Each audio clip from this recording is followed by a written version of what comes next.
राधे राधे। आज आप सुनिए कार्तिक मास कथा अध्याय 31वां।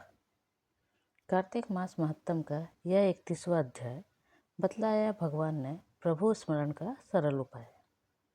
भगवान श्री कृष्ण ने कहा, पूर्व काल में अवंतीपुरी उज्जैन में धनेश्वर नामक एक ब्राह्मण रहता था। वह रस, चमड़ा और कंबल आदि का व्यापार करता था।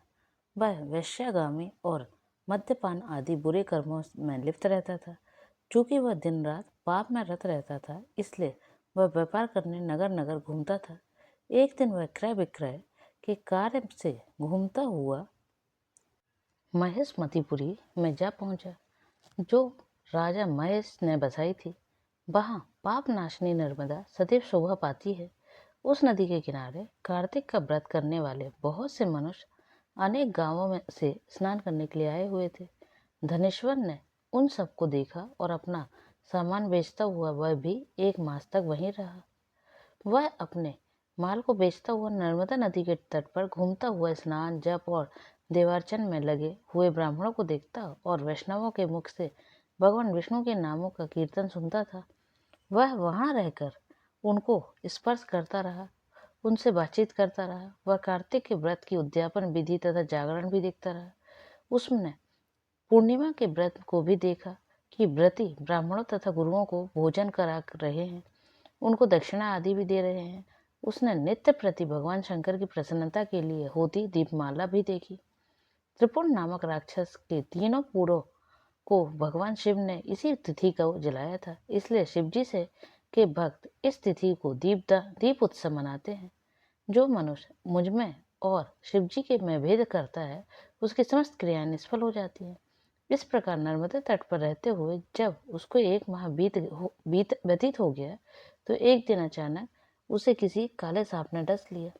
इससे बेहाल होकर वह भूमि पर गिर पड़ा। उसकी यह दशा देखकर वहां के दयालु भक्तों ने उसे चारों ओर से घेर लिया और उसके मुंह पर तुलसी दल मिश्रित जल के छींटे देने लगे। जब उसके प्राण निकल गए, तब यमदूतों ने आकर उसे बांध लिया और कोड़े बरसाते हुए उसे यमपुरी ले गए। उसे देखकर चित्रगुप्त ने यमराज से कहा, इसने बाल्यावस्था से लेकर आज तक केवल बुरे कार्य ही किए हैं। इसके जीवन में तो पुण्य का लेस मात्र भी दृष्टिगोचर नहीं होता।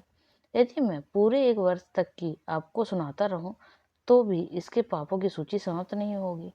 यह महापापी है, इसलिए इसको 1 कल्प तक घोर नरक में डालना चाहिए। चित्रगुप्त की बात सुनकर यमराज ने कुपित होकर काल नेमि के समान अपना भयंकर रूप दिखाते हुए अपने अनुचरों को आज्ञा देते हुए कहा, हे प्रेत सेनापतियों, इस दुष्ट को मुग्धरों से मारते हुए कुंभी पाक नरक में डाल दो। सेनापतियों ने मुग्धरों से उसका सिर फोड़ते हुए कुंभी पाक नरक में ले जाकर खौलते हुए तेल की कड़ाहे में डाल दिया। प्रेत सेनापतियों ने उसे जैसे ही तेल के कढ़ाई में डाला, वैसे ही वहां का कुंड शीतल हो गया। ठीक उसी प्रकार जिस प्रकार पूर्व काल में प्रहलाद जी को डालने से दैत्यों की जलाई हुई आग ठंडी हो गई थी। यह विचित्र घटना देखकर प्रेत सेनापति यमराज के पास गए और उनसे सारा वृत्तांत कहा। सारी बात सुनकर यमराज की भी आश्चर्यचकित हो गए और इस विषय में पूछताछ करने लगे। उसी समय नारद जी वहां आए और यमराज से कहने लगे, सूर्य नंदन, यह ब्राह्मण नरकों का उपभोग करने योग्य नहीं है।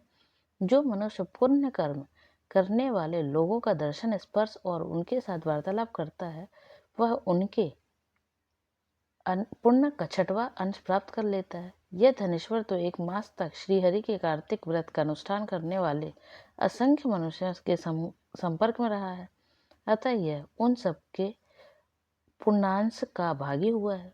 इसको अनिच्छा से पुण्य प्राप्त हुआ है, इसलिए यह यक्ष की योनि में रहे और पाप भोग के रूप में सब नरक का दर्शन मात्र करके भी यम यातना से मुक्त हो जाए।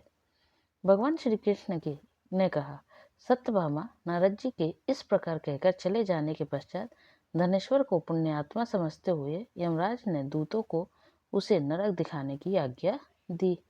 यह था 31वां अध्याय। आगे का अध्याय सुनने के लिए तथा जुड़े रहिए। तब तक के लिए राधे राधे।